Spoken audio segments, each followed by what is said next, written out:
Bien, Raúl, vamos a hacer algunos comentarios con respecto a esta influencia, diríamos por el momento italiana, en la arquitectura guatemalteca, pero digo esto que por el momento italiana porque Italia es una nación reciente, ¿verdad? Lo que ha tenido influencia muy atrás en el tiempo ha sido la influencia romana, ¿verdad? La imperial, y esa fue una influencia que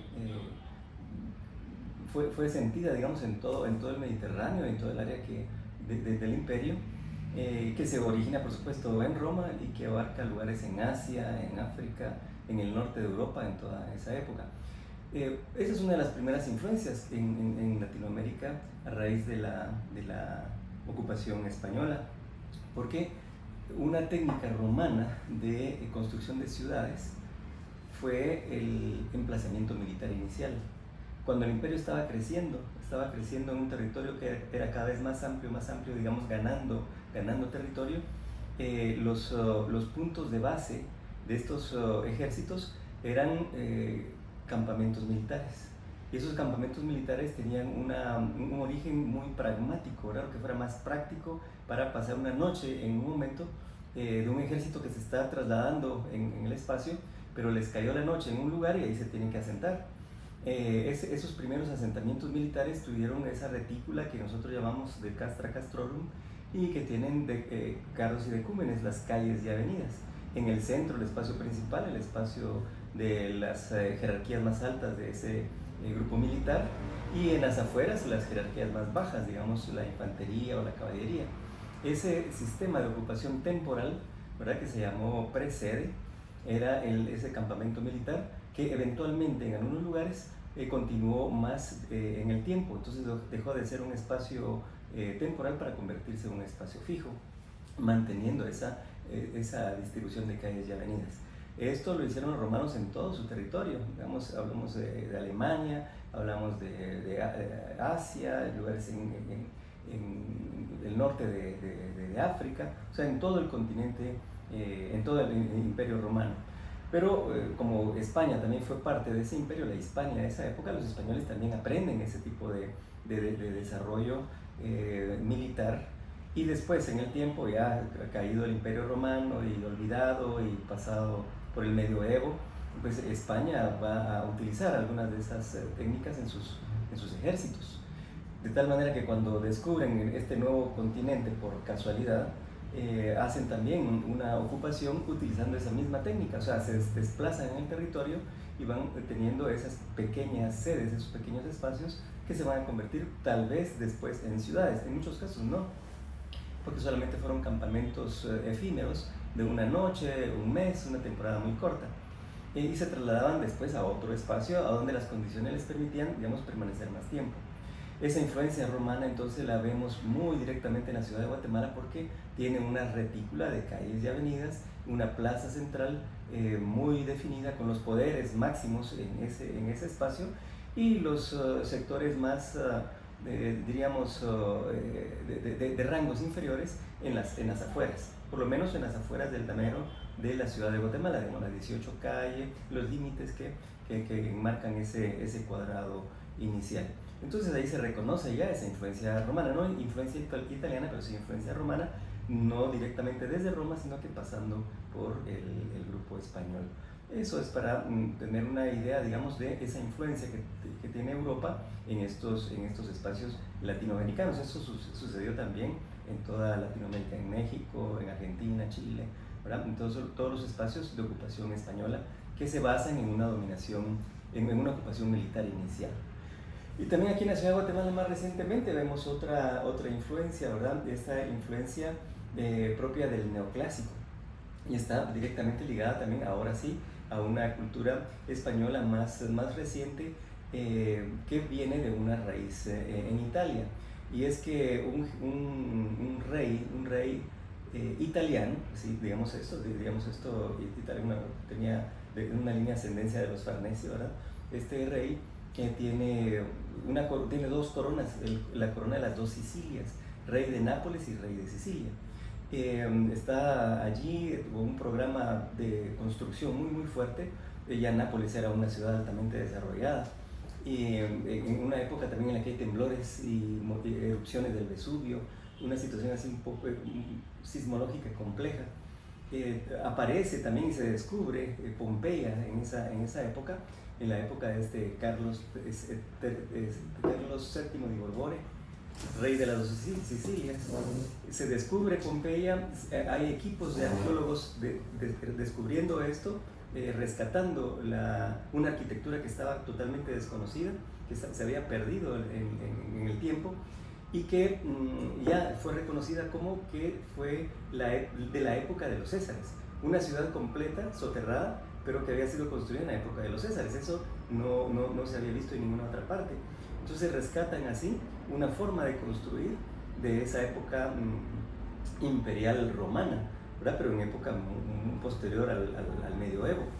Entonces Carlos de Borbone usa esa nueva arquitectura porque ya la arquitectura barroca había sido muy cara, muy compleja. Entonces decide limpiar de alguna forma esta arquitectura y saca la que ahora llamamos neoclásica, ¿verdad? Una arquitectura bastante limpia, sin el adorno excesivo, ¿verdad? Y hecha para ser práctica. Una arquitectura, digamos, una arquitectura de un Estado que no derrocha, sino que está comprometido, digamos, a resolver los problemas de una sociedad. Esto es lo que hace Carlos de Borbone. Pero estaba en esas cuando muere, su papá le hereda en vida la corona española y se convierte en Carlos III de España, ¿verdad? Y así lo conocemos nosotros, Carlos III. Y Carlos III se traslada entonces de Italia a España, a Madrid, de Nápoles a Madrid, y desarrolla un plan urbano con los mejores arquitectos que tenía a su servicio, arquitectos escogidos en concursos de diseño, en Roma, ¿verdad? Esa es una parte bien bonita, bien interesante, ese concurso de diseño para desarrollar un proyecto que en realidad era solamente un pretexto. Y en esas está cuando recibe una nota o recibe una carta a donde le informan, ¿verdad?, que una ciudad de su reino, de su inmenso imperio, había sido destruida por un terremoto, Santiago de los Caballeros de Guatemala, ¿verdad? Entonces, como ya él había tenido la experiencia en Nápoles de las erupciones del Vesubio, los temblores, y tener que abandonar incluso su palacio de Nápoles, ¿verdad?, y pasarse al nuevo palacio de Caserta, ya sabía esa situación. Entonces no le cuesta nada tomar una decisión, y es, bueno, construir una nueva ciudad. Por orden real, entonces él tiene que abandonar Santiago de los Caballeros y trasladarse a una nueva Guatemala, la nueva Guatemala de la Asunción. Y esta nueva Guatemala va a ser diseñada por uno de sus arquitectos, ¿verdad? La intención era, el rey dio este encargo a Sabatini, ¿verdad? Francesco Sabatini, uno de los ganadores del concurso de Roma. Y Francesco Sabatini, que había ya trabajado mucho en Madrid, en realidad estaba cansado, era una persona mayor. Entonces Sabatini delega ese trabajo en uno de sus jóvenes pupilos, ¿verdad? Un arquitecto emergente que ya estaba trabajando con palacios reales en Madrid, el Palacio del Pardo lo estaba haciendo Marcos Ibáñez, ¿verdad? Cuando le dan el encargo de diseñar una nueva ciudad, yo creo que para cualquier arquitecto que le dan un trabajo de ese tipo, pues brinca de la emoción, y eso hizo Marcos Ibáñez. Entonces Marcos Ibáñez, con toda su preparación, con todo su conocimiento y el poder otorgado por el propio rey,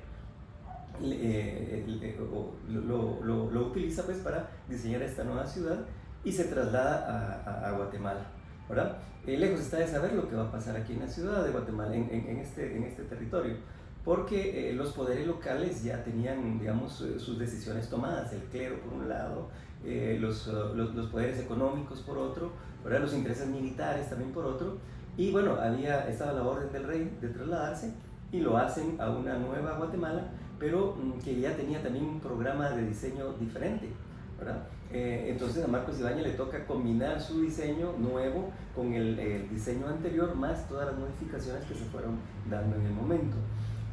Aquí se ve esta relación de Italia con la distribución urbana de la nueva Guatemala de la Asunción, pero siempre pasando, digamos, en este caso de Nápoles, que no era Italia, era un virreinato español, ¿verdad? Nápoles y Sicilia, pero esa tradición constructiva sí romana de Pompeya, ¿verdad?, que se recupera en Nápoles, pasa después a Madrid, y de Madrid pasa a Guatemala directamente. Una influencia más directa que esa no puede haber, no se dio en ninguna otra parte también en el continente americano, la posibilidad de hacer una nueva ciudad con el estilo más depurado del momento, ¿verdad? El neoclásico que rescata los valores del clásico imperial romano, ¿verdad? Ya se había perdido ese conocimiento y se recupera, y ese es el que utiliza Marcos Ibáñez para la nueva Guatemala de la Asunción. El resultado va a ser una mezcla entre su propio diseño, el diseño anterior y lo que se puede rescatar, siendo que algunas órdenes religiosas ya se habían trasladado al Valle de la Ermita, ¿verdad? Sin un programa urbano ya delimitado. Entonces hace realmente lo que puede. Y digo esto porque entre lo que pudo, que fue realmente poco, hubo algunas cosas que todavía se reconocen, como la plaza central, la retícula de la ciudad, algunos topes que rompen con la cuadrícula simple de calles y avenidas, pero que apuntan hacia hitos y nodos urbanos, parte de su aporte del momento.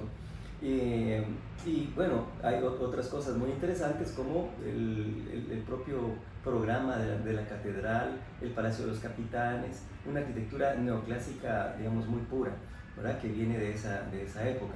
Pero Marcos Ibáñez se topa con los poderes locales que ya le estaban haciendo la contra a la decían, dominación española, ¿no? Que quieren tener su propio poder, y en realidad lo que quieren estos grupos locales es no tener que pagar el quinto real, no tener que pagar un tributo a la corona, ¿verdad? Sino que hacer las cosas como ellos querían en ese momento, o quedarse con ese tributo, y así hacen una independencia, ¿verdad? Una independencia que no toma en cuenta a la población en general, solamente a esos grupos de élite. De tal cuenta que sí se hace una independencia de España, y el que paga los platos rotos en aquel momento, no de la independencia, sino que anteriormente, es este arquitecto Marcos Ibáñez, porque de haber sido un arquitecto joven elegido para diseñar una nueva ciudad con los programas más novedosos del momento, llega a un lugar a donde ni siquiera le quieren pagar sus honorarios, ¿verdad? Y en Guatemala viene cada vez más abajo, sus necesidades económicas, su de salud se deteriora, al final muere casi que en la miseria, ¿no? Sin haber logrado lo que hizo, porque el poder local le impidió el desarrollo como se pretendía.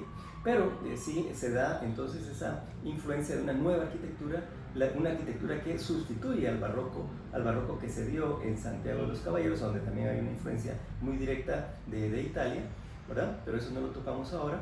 Y llega a Guatemala con un estilo renovado, el estilo neoclásico. Y más recientemente en nuestra historia, el movimiento moderno, ¿verdad? Que está muy asociado, digamos, a un poder muy fuerte, a un poder muy fuerte que tiene la capacidad de tomar decisiones como para cambiar una trama urbana, ¿verdad? A raíz de una persona que tiene tanto poder como para poder decir, no, quitamos monumentos y quitamos residencias y servicios para hacer un nuevo bulevar, una nueva calzada, y dar espacio a un nuevo desarrollo. Eso se necesita un gran poder. Pero este movimiento moderno llega a Guatemala con esa posibilidad, y se hace un proyecto o varios proyectos extraordinarios en el país, ¿verdad? En una época en la que se usó a la arquitectura como emblema para manifestar un nuevo poder, un poder emergente, ¿verdad? Con los sistemas constructivos más novedosos, los propios del movimiento moderno: concreto armado, ¿verdad? Cemento, acero, cristal, vidrio, ¿verdad? Las plantas libres, todos estos espacios que dieron lugar a desarrollos como el del centro cívico en la ciudad de Guatemala, o la propia ciudad universitaria un poco más adelante, ¿verdad? El desarrollo del complejo deportivo, ¿verdad? Espacios propios del movimiento moderno que están asociados directamente a una influencia italiana. La influencia italiana la podemos reconocer, por ejemplo, con desarrollos urbanos hechos de esa misma forma en Roma, ¿verdad? A través de un poder muy fuerte se decide entonces hacer nuevos desarrollos urbanos a una escala extraordinaria, y es el caso de Roma Eur, ¿verdad? Y edificios cívicos, museos, espacios públicos se desarrollan en esa área de una manera totalmente novedosa, y esos conceptos son los que se utilizan también en la ciudad de Guatemala, marcándose esa influencia tan directa entre Roma y la nueva Guatemala de la Asunción, pero una Guatemala de la Asunción ya separada del poder español y la tradición constructiva española, y asociándose a poderes emergentes más recientes, ¿verdad? De nuestra época. De tal cuenta que la ciudad de Guatemala le debe mucho a esa relación con Italia. Desde la época romana, ¿verdad? Con la traza urbana, que sigue siendo esa traza de Castra Castorni, y la época barroca también asociada a Italia, la época del neoclásico asociada a Italia, ¿verdad? Y la época del movimiento moderno asociada a Italia. Tenemos una relación directa por eso. De tal cuenta que si nosotros vemos este monumento que está frente a la municipalidad, ¿verdad? La loba capitolina, ahí dice, ¿verdad? De Roma eterna a Guatemala inmortal. Yo creo que ese emblema encierra, resume muy sucintamente esa relación directa entre nuestros pueblos. Muchos de estos comentarios que estoy haciendo de la relación entre Italia, España con Guatemala están plasmados en este libro. Este fue un libro que publicamos recientemente con un amigo, el astrofotógrafo Sergio Montúfar, y auspiciados por la Empresa Eléctrica de Guatemala. En realidad, la Empresa Eléctrica nos habló para desarrollar un documento, y nosotros utilizamos esa celebración de 130 años de la empresa como pretexto para poder plasmar nuestras ideas sobre la arquitectura de Guatemala. Y cuando hicimos el planteamiento a la Empresa Eléctrica, pues lo aceptaron y empezamos a trabajar el proyecto. En este libro yo toco mucho de la historia de la arquitectura de nuestro país, pero digamos especificada en 4 momentos, ¿verdad? 4 momentos específicos de estilos arquitectónicos. La época barroca inicialmente, ¿verdad? Una época barroca en la que se parte del Concilio de Trento, un movimiento filosófico auspiciado por la Iglesia, que se estaba viendo amenazada por la separación de un grupo que tenía razones muy buenas, las 90 y tantas tesis de Martín Lutero, que hacen la separación de un grupo que dice no tenemos por qué hacer lo que dice la Iglesia de Roma, ¿verdad? Que se separó de lo que estaba diciendo Jesucristo en su momento, ¿verdad? Entonces esa separación obligó a que la propia Iglesia se reformulara a sí misma, y eso lo hicieron a través de un concilio, el Concilio de Trento. A partir de este concilio sale una disposición que nos implica mucho a los arquitectos, y es que se utilizara a la arquitectura y al arte como el lenguaje de la Iglesia, ¿verdad? La Iglesia, a través de la dominación española en todo el mundo, en Asia, en África, en Latinoamérica, ¿verdad? Era una influencia muy grande, pero era todo ese territorio en el que había muchas culturas diferentes, idiomas diferentes, formas de entender las cosas diferentes, y eso complicaba enviar información que se reconociera, ¿verdad? En cada lugar había que hacer traducciones, una época en la que apenas empezaban a hacer la imprenta. Entonces la decisión que se toma en el Concilio de Trento es cabalmente de utilizar a la arquitectura y al arte como instrumentos de explicación, ¿verdad? De las Sagradas Escrituras. De tal cuenta que iglesias, conventos, monasterios, todo el programa arquitectónico de la Iglesia va a trasladarse a este nuevo lenguaje, el lenguaje que llamamos barroco. Y bueno, Antigua Guatemala, que llamamos a Santiago de los Caballeros en ese momento, ¿verdad? Recibe esta influencia a través de la Compañía de Jesús y lo llega a desarrollar a un nivel extraordinario, el barroco antigüeño, reconocido en todo el mundo como un barroco muy específico, ¿verdad? Ese tema está tocado aquí en el documento. El barroco en cada lugar tuvo expresiones, digamos, particulares, y en el caso de Santiago de los Caballeros, el barroco antigüeño es un barroco muy particular, ¿verdad? Y reconocido mundialmente ya como uno de los aportes, digamos, al movimiento barroco en su momento, y que permanece alterado porque está en estado de ruina, ¿verdad? Pero se logra reconocer aún el discurso y la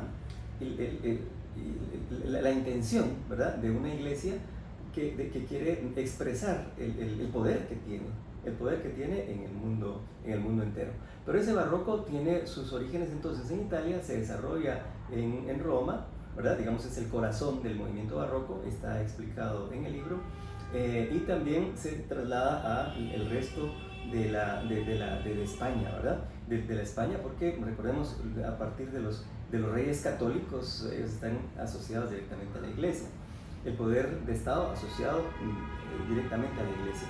Entonces ese poder se reconoce en el libro y aparte de la parte del documento escrito, ¿verdad? Que tiene la información escrita, hay una serie de fotografías que son el arte de Sergio. Es un extraordinario fotógrafo, y pues aparecen en el libro esas maravillosas fotografías de algunos monumentos de antigua Guatemala que corresponden a ese periodo, ¿verdad? Estas fotografías están ilustradas en el libro. Bueno, el barroco es uno de los primeros momentos que se ven en el documento. El segundo es el neoclásico, ¿verdad? El neoclásico ya no, por supuesto, en Antigua Guatemala o Santiago de los Caballeros, sino en la Nueva Guatemala de la Asunción. Y esta relación de Carlos III, el rey de las dos Sicilias, luego rey de España, y por lo tanto nosotros como parte del reino español, pues, como en una capitanía, pues tenemos esa influencia, ¿verdad? Y esa adscripción.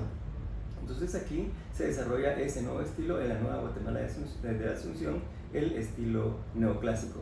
También aquí acompañamos el documento, aparte de la información teórica e histórica, con las maravillosas fotografías, ¿verdad? Que ilustran muy claramente ese periodo y ese movimiento estilístico. Después está el movimiento moderno, ¿verdad? Donde se reconoce esa relación con Italia, la loba capitolina, el desarrollo en el centro cívico, ¿verdad? Estos maravillosos edificios del centro cívico que han marcado toda una época, y que una época que no ha tenido posteriormente comparación con nada más, ¿verdad?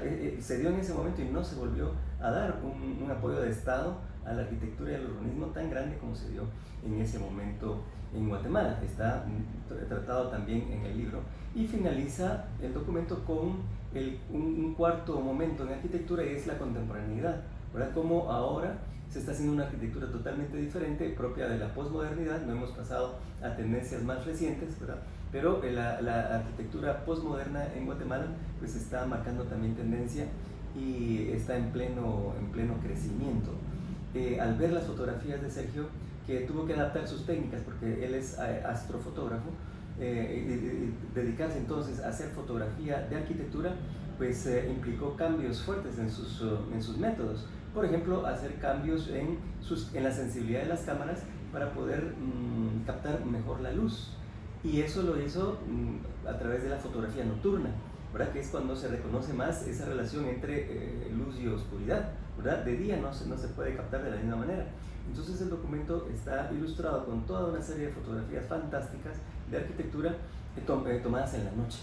Y muchas de ellas en los momentos de pandemia, cuando no había ninguna persona por las calles, ¿verdad? Entonces se puede ver la arquitectura plenamente iluminada, que si el edificio no contaba con una iluminación propia, pues la propia cámara y esa minuciosidad, esa sensibilidad que ha tenido Sergio para graduar sus equipos de tal manera de captar esa luz emitida por el edificio, a pesar de que no haya luz porque es de noche, ¿verdad? O sea, la luz de la luna, la luz de las estrellas, ¿verdad? Que las toman los edificios y las reflejan, y se ve muy claramente en estas fotografías.